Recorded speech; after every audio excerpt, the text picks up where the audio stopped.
नमस्कार. आज मी तुमच्यासोबत शेअर करणार आहे परफेक्ट पौष्टिक आणि हेल्दी मूग डाळ हलव्याचं एक खास गुपित. अनेक जण हलवा बनवतात पण मऊ खमंग तोंडात विरघळणारा होत नाही. त्याचं कारण म्हणजे डाळ नीट भाजल्या जात नाही. साखर, ड्रायफ्रूट आणि तूप केव्हा घालायचं ते मी या व्हिडिओ सिक्रेट पद्धतीने सांगितले आहे. आता हा तयार झालेला हलवा बघा, किती मऊ, चमकदार आणि खमंग दिसतो. रेसिपी मी सोप्या पद्धतीने सांगितली आहे. चला तर बनवूया मूग डाळ हलवा. तर येथे मी 1 वाटी बिना सालीची मूग डाळ घेतली. तुम्ही कोणत्याही एका वाटीचे मेजरमेंट घ्या. याच वाटीने आपण सगळ्या वस्तू मोजून घेऊ. तर या डाळीत स्टार्च आणि धूळ राहते, त्यामुळे 2 ते 3 पाण्याने डाळ स्वच्छ क्लीन करून घेऊ. आता पुन्हा या डाळीत पाणी घालून दुसऱ्या बाउलवर चाळणी ठेवून एक्स्ट्रा पाणी काढून घ्यायचे आहे. तुम्ही डाळ कपड्याने सुद्धा पुसू शकता, पण डाळ पाण्याने क्लीन केली तर फारच छान. गॅस ऑन करून पॅनमध्ये डाळ घालायची आणि लगातार डाळीत चम्मच फिरवून डाळ कोरडी करून घेऊया. या डाळीला भिजून ठेवायची नाही. मी तुम्हाला इन्स्टंट हलवा सांगत आहे. हलवा बनवणे खूपच सोपे आहे. तुम्ही कोणताही हलवा बनवू शकता, बेसन हलवा, रवा हलवा, पण मेजरमेंट परफेक्ट असेल तर. बघा, 5 मिनिटात आपली डाळ छान कोरडी झालेली आहे. आणखी थोडी तांबूस कलर येतपर्यंत डाळ आपण भाजून घेऊ. बघा, डाळीला तांबूस कलर आलेला आहे. आता ही डाळ थंड करण्यासाठी एका साईडने ठेवूया. तोपर्यंत एका पॅनमध्ये 1 वाटी साखर घालायची. पण तुम्हाला मी महत्त्वाचं सांगते, ज्या वाटीने डाळ मोजून घेतली होती त्याच वाटीने मोजून साखर घालायची. त्याच वाटीने मोजून 2.5 वाटी पाणी घालायचं. माप मात्र परफेक्ट घ्यायचे. फ्लेवरसाठी विलायची पावडर आणि थोडेसे केसर धागे घालू. तुमच्याकडे केसर धागे नसेल तर स्किप करा.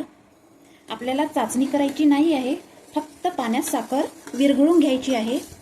केसरमुळे बघा पाण्याला किती छान पिवळा कलर आलेला आहे.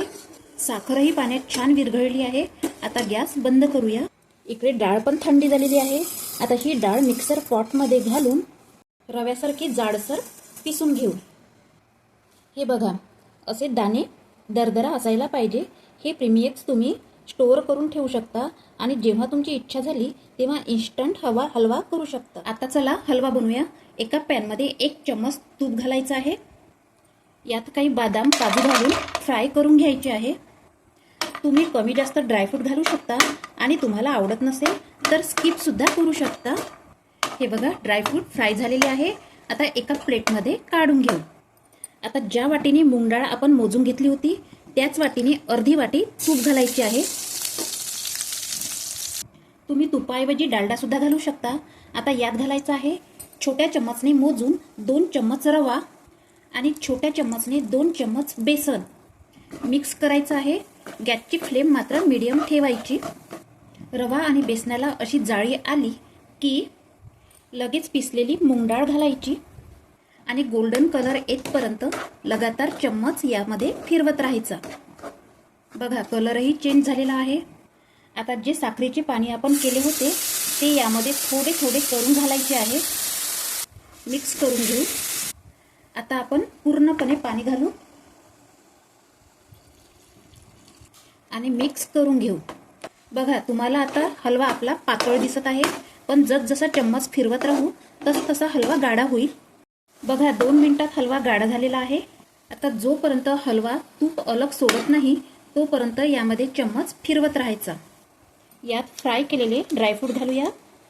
ड्रायफ्रूट मिक्स करायचे आहे. बघा, हलव्याने तूप अलग सोडलेले आहे. आता आपला हलवा रेडी झालेला आहे. आता गॅस बंद करायची आहे. आता हलवा सर्विंग प्लेटमध्ये काढून घेऊ. तर बघा, तोंडात टाकताच विरघळणारा हलवा झालेला आहे. तर फ्रेंड्स, माझा व्हिडिओ आवडला असेल तर एक लाईक नक्की करा आणि चॅनलला सबस्क्राईब करा. तर फ्रेंड्स, भेटूया नवीन रेसिपीबरोबर. तोपर्यंत राधे राधे.